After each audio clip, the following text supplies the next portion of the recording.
this is Russ. Yeah, I'm back out on the road again today. A little bit windy. It just finished raining. I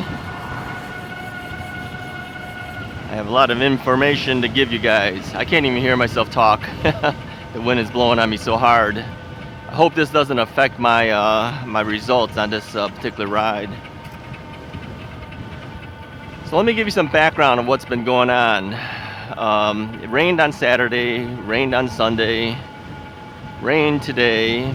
Today's Monday. You'll probably see this video on Tuesday. I took the bike out 3 times yesterday on Sunday. Oh, what am I riding? I'm riding the Euphree Stellar Falcon step through. This is Mrs. Wright's bike. So I took it out 3 times yesterday because I had camera problems, didn't record. I ended up going out late, even at 7:30ish or so last night. Of course, it's not really that dark yet, but still not dark enough. I don't usually go out that late. So I did a little bit of a night ride type of thing.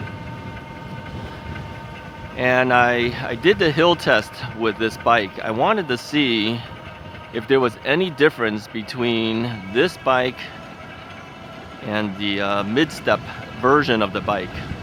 Because as you know, the mid-step version did 11.2 miles an hour over that hill. And although it was respectable, I just had a feeling that this bike could actually do better than that.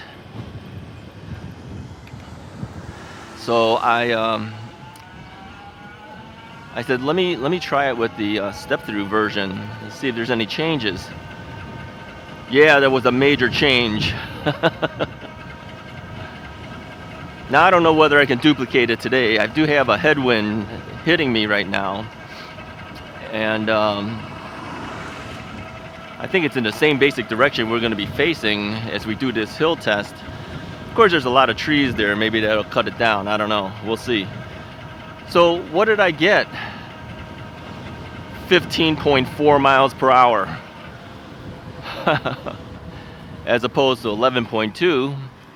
Well, 15.4 miles per hour makes this the king of the hill.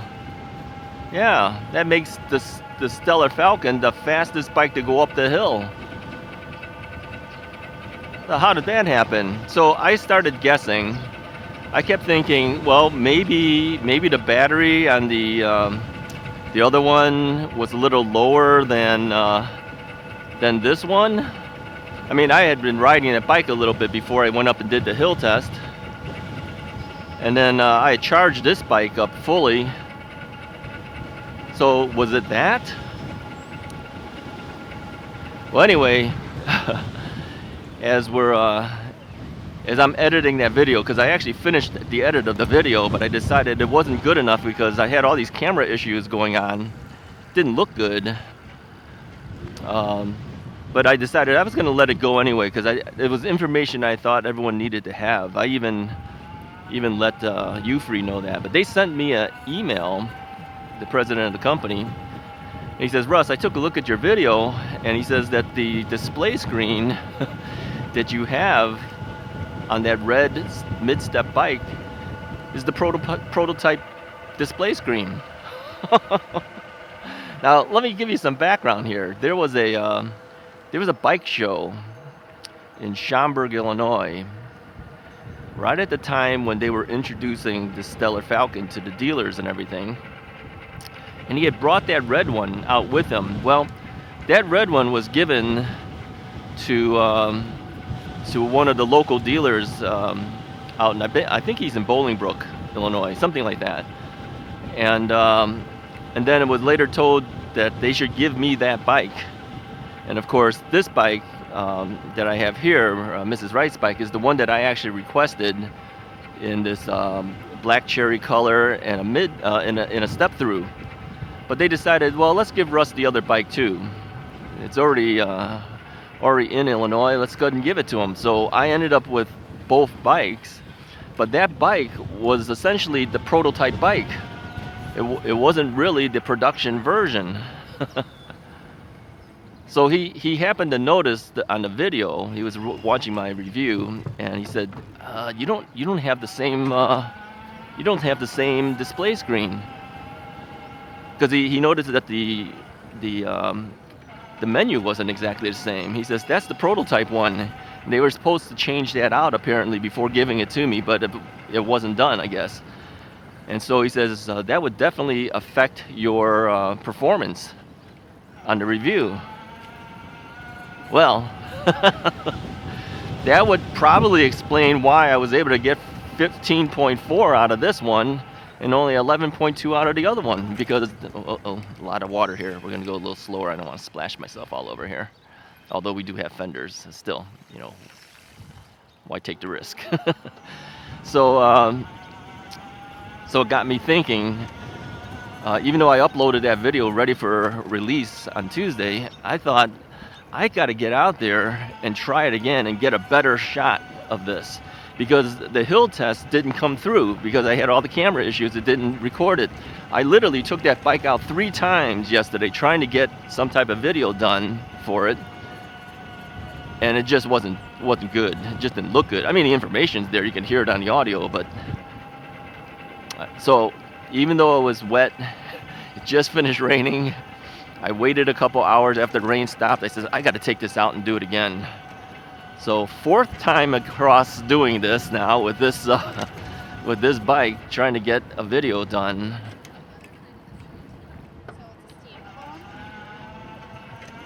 To kind of show what this bike can actually do, I felt it was important. Now, I've got 2 choices. I could take down that video altogether, which I really would hate to do because it's got so much info on it and everything. I spent so much time to do it.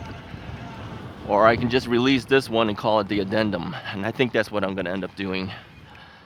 Is call it the addendum to it and give you the updated hill test with it. Now, the whole big question in my mind is, will I get that 15.4 miles per hour again today? Because tests can vary. You know, every time you do it, it can vary a little bit, right? And I'm just hoping that the path isn't wet, so as I'm going over it, you know, that it affects me somehow. Then I got this wind now. It wasn't really that windy yesterday, but after this rain, for some reason, I've got this headwind hitting me. Maybe you hear it on the video every now and then. And then I have more information to tell you too, but I'm going to tell you that stuff after we do this hill test. I mean, this is the thing that's most on my mind right now, is can we duplicate it? Can I get it on video to prove it? Now, you know too that this bike does cadence sensing and also torque sensing, right? I have it on torque sensing right now, but that won't make a difference for the hill test, because the hill test is basically throttle only, and seeing what the bike itself with throttle will be able to do by itself. So I have it set for turbo, which is their top pedal assist. Again, it doesn't make any difference, but just to let you know, I am 65 years old, 5'10". I currently weigh 237 pounds. Although I didn't check it this morning, I could have gained a pound or 2. It seems to go up and down. It doesn't matter. It's basically in that same general range, right? So a little chillier today. It's like 61 degrees right now. Yesterday it was 70 something when I went out. So I've got a sweatshirt on, and I got a light jacket on top of that too. So let's see how we do. We're coming close to it. So what we do, just to give you guys an update again, is we will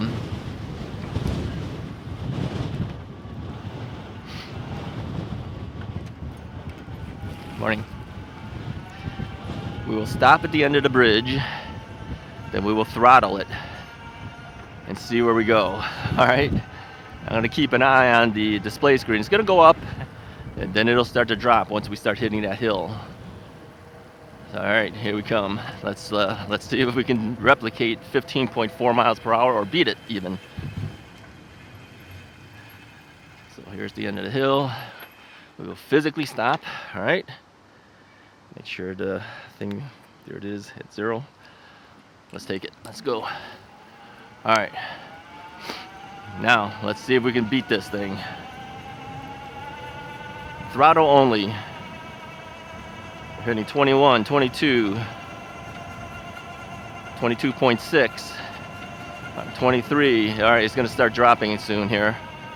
22, 20, 19, 18, 17, 16, 15.4, 15.4. Exactly the same, 15.4. All right. Congratulations, Euphree. You are now the king of the hill. I'm going to turn around. I'm not going to go all the way through this time. I got a bunch of stuff to tell you guys, too. So let's just go ahead and turn. All right. Well, I'm happy. I'm sure Euphree is happy, too, being vindicated. 15.4. Stellar Falcon is now the king of the hill. All right, now it's not by that much it's king of the hill. I think it beat out the last one by 0.2 or 0.1 miles per hour, but still, it's the king of the hill. I'm talking about the top bike prior to this one. 15.4. Yeah. There you go.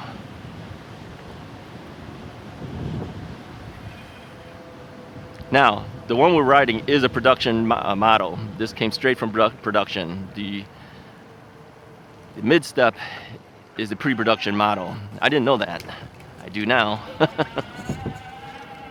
I'll take it again one day, and I'll check that hill test again. Now, what he's going to do is he's contacted the dealer. I don't know if he's going to send it through the dealer or send it directly to me, but he's going to send me another display screen. And that will be programmed with the latest stuff. Now, the way we found this out, okay, is he was watching the video. But our friend Randy, who has purchased 2 bikes from me in the past, he's a subscriber of ours. He said, Russ, you know, you mentioned a couple of things. I think I got hit by a cicada or something just now. Hit me in the arm.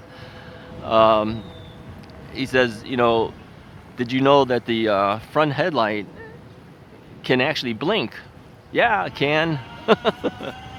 But it can't on that mid-step. In fact, if I looked at the menu of that display screen, and sure enough, it's not even an option on there. So I did mention it on the review. But as I'm looking at the display screen on this bike, it's there. That's how I kind of knew, okay, yeah, there are some things different on this display screen that the other bike didn't have. So yeah, so here's the thing. You can either set this front headlight to either blink or be in solid non-blinking mode, okay? And by the way, this headlight is really bright. It's one of the reasons why I said I could take this bike out at 7:30 last night and be okay with it, because the light is very bright. I feel confident using it versus using a standalone light that I usually have on like my handlebars or something. And so, anyways, yeah, it can blink. Now, here's another thing he pointed out. He says, "Did you know that you misstated the rear tail light?" Yeah, I did. You know, sometimes when you say things on camera in the spur of the moment, you say things and it comes out opposite of what you really wanted to say. Yeah, I knew it. It just didn't come out that way. I didn't even catch it, but he did. He said that you said that the tail light is solid, and then when you hit the brakes, it blinks. No, it's the opposite. It blinks normally, and it goes solid when you hit the brake levers. Let me hit this thing here and see if we can get people to stop here. And they are, so thank you.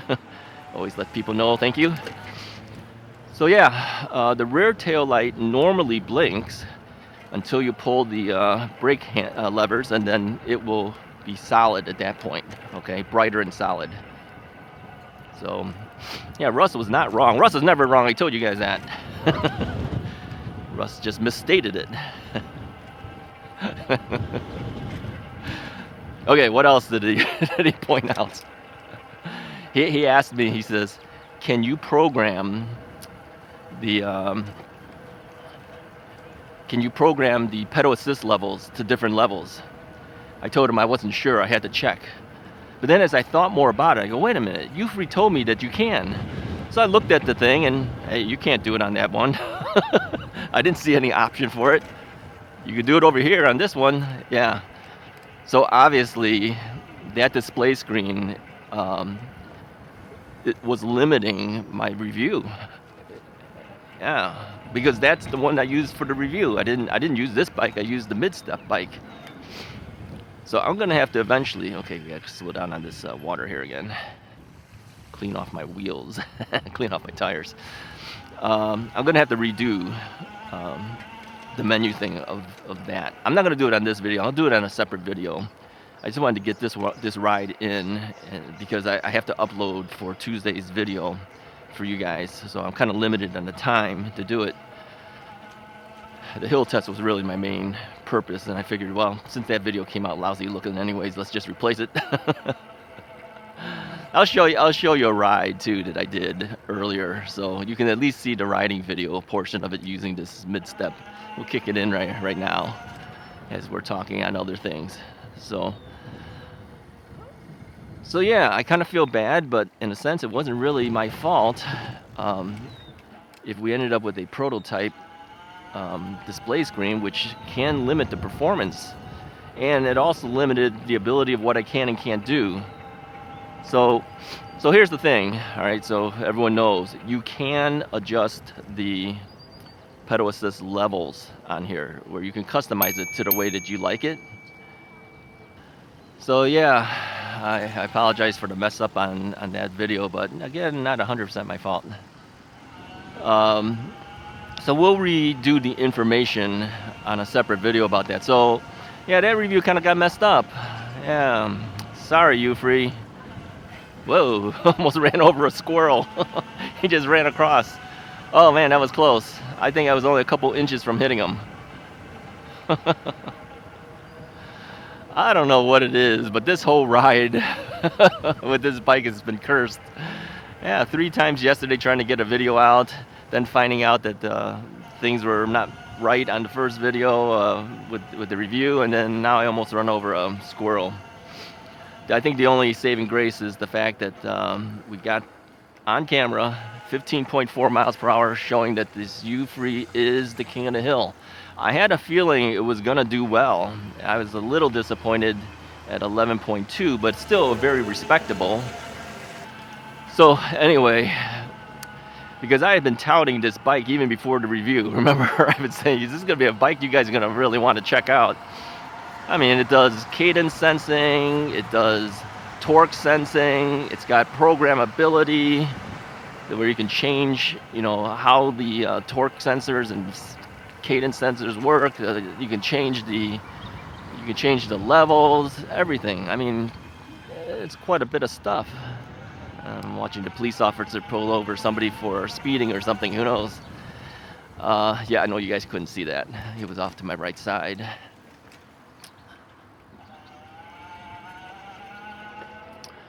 Plus, it's kind of a hybrid type of bike, right? It's got a little bit larger wheels than the normal. What is it? 2.75, 2.8? I can't remember now. And it's so it's kind of like a fat tire, but not quite a fat tire. It's kind of like a commuter bike, but not quite. So it'll hit the commuter stuff. It'll hit off-trail things a little bit too. It's kind of like does everything. Yeah. Yeah, I remember somebody too on one of the comments said it's overpriced. No, it's not. It's not. For what you're getting on this bike, it's appropriately priced. I mean, you got front fork suspension. Yeah, okay, a lot of bikes have that, right? But it's got a SR Suntour version of it. It's got the Suntour suspension seat post that comes with it, right? It's a good bike. Yeah, I like it. I like it a lot. I think you'll see me riding this quite a bit this year. And we got 2 of them to ride. Okay, this is Mrs. Wright's bike, right? Let's talk a little bit about that. As you know, Mrs. Wright doesn't like to be on camera.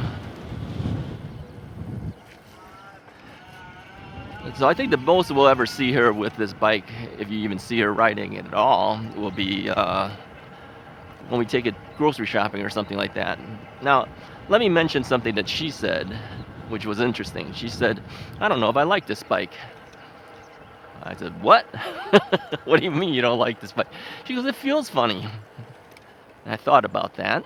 I go, "Oh, okay, now I know why she thinks it feels funny. She's riding it on torque sensing, because that's the default. She's used to cadence." So I told her, I says, "Well, that's because it's on torque sensing. You're riding a torque sensor bike." She goes, "I don't like it." There you go. Okay, some people prefer cadence sensor bikes. I think she prefers it because she's used to that. She's never ridden a torque sensor bike before. So I told her, I says, "Okay, look, when you ride the bike, I will put it on cadence sensor for you. And when I ride the bike, I will put it on torque sensor, because we can change it in the menu, right?"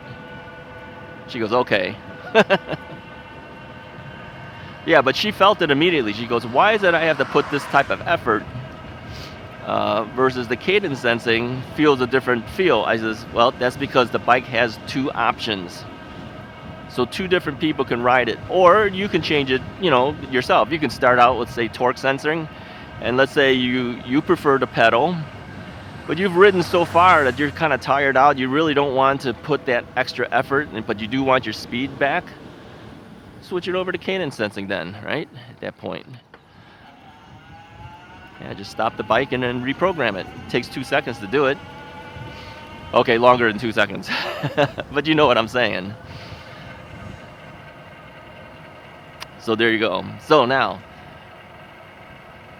will she be riding a bike a lot? No, she never does. She doesn't ride it that often. I ride 10 times more than, 100 times more than she does. She only rides when I'm around. If we're doing something, then she'll ride the bike. Otherwise, she doesn't. Yeah, everybody has their own way of doing things, right? So for me, I prefer the torque sensor on this bike. This is the one bike that I've actually felt comfortable with to say I prefer to ride it as a torque sensing bike. Okay, they're letting me go first, so I said thank you. And I can't say that much for some of the other torque sensor bikes. I appreciate that it had them, but I had to put some extra effort into it. Now let me tell you real quickly how I ride these bikes. When I come from a stop or near dead stop, I will throttle to get myself moving to a certain speed, then I'll start pedaling, okay? So it's the way I always did it. Mrs. Wright does that too. She pedals all the time, as you know. But when she starts from a stop, she will throttle to get started and then start pedaling. I think a lot of people do this. So if you're not doing that, you might want to try that. Makes it easier, all right? So you're not so tired out from that initial startup. That's how we do it.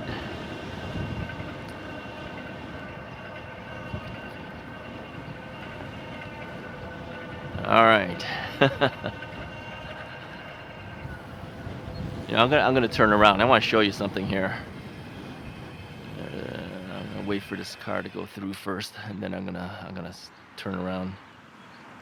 Make sure there's nobody there. Nobody's there. I'm gonna turn around. Okay, there we go. Let me show you something here. I want you to take a look at this one house to the right-hand side. I'm gonna pass it in a bit here. They have this pink meshing over their tree. It's a very small, it must be a new tree. And I'll tell you the reason why they do it. This year, we're expecting to get a lot of cicadas. You know what a cicada is? Yeah, a big ugly looking bug. Yeah, they come out every 17 years. And another brood comes out every 13 years. And in Illinois, we're gonna be hit with both of them this year. So there's estimates that there will be billions of cicadas. One source even said trillion cicadas coming out. And we will hear that noise. Okay, it's over here, right by that bike sign. Can you guys see that? See that pink thing? They're doing that to protect the tree, okay? Now, the cicadas aren't really out to eat from what I understand, but they will eat some wood stuff. So they're protecting that tree with that meshing so the cicadas can't get to it. They're out basically to mate. I think the noisemakers are the males. They're making noise to attract the females, and then the females are there to lay eggs so that the next generation will survive, and then they go into the ground, right? And then they'll hang out there for 17 years and come back out. That's just amazing to me. It takes that long. Anyway, so that's why they do it. So this year, starting very soon, my understanding is when the ground temperature remains at about 64 degrees or so, the cicadas will start to emerge, and we will start to hear it. Now, we heard it on one of our bike rides before through the forest preserves, but I made a decision that when the cicadas start coming, I am not going to go through any of the forest preserves because they're going to be all over in there. It's going to be loud. Somebody said that they took a measurement and it was like 60 decibels, and they said it could actually go even higher than that when you get a whole bunch of them. Some source said maybe even up to 90 to 100 decibels. That's really loud, just so that you know, okay? Sound pressure level, all right? So I'm going to try to avoid that, and I'm going to try to stay mostly on the streets, probably until end of June at least. Now, my biggest issue really is not just the noise. Of course, they're flying around. I'm going to get hit by them. I already got hit just today, just a moment ago, right in the shoulder or the arm area. And so as I'm riding, I'm bound to hit them. They're going to hit me. I don't want to swallow one. I have swallowed bugs before talking. I told you that before. I was doing a photography class and teaching, and I was on my mobility scooter. As I'm talking, the bugs are flying into my mouth, and I'm swallowing these things. I don't want to swallow a cicada. But my biggest fear really is running them over, because they're bound to be on the streets, on the grass, all over the place. Because I parked my bikes in the house. I roll them into the house, so I don't want dead cicada stuff all over my tires and roll it into the house. Ugh. Mrs. Wright's not going to be happy with that.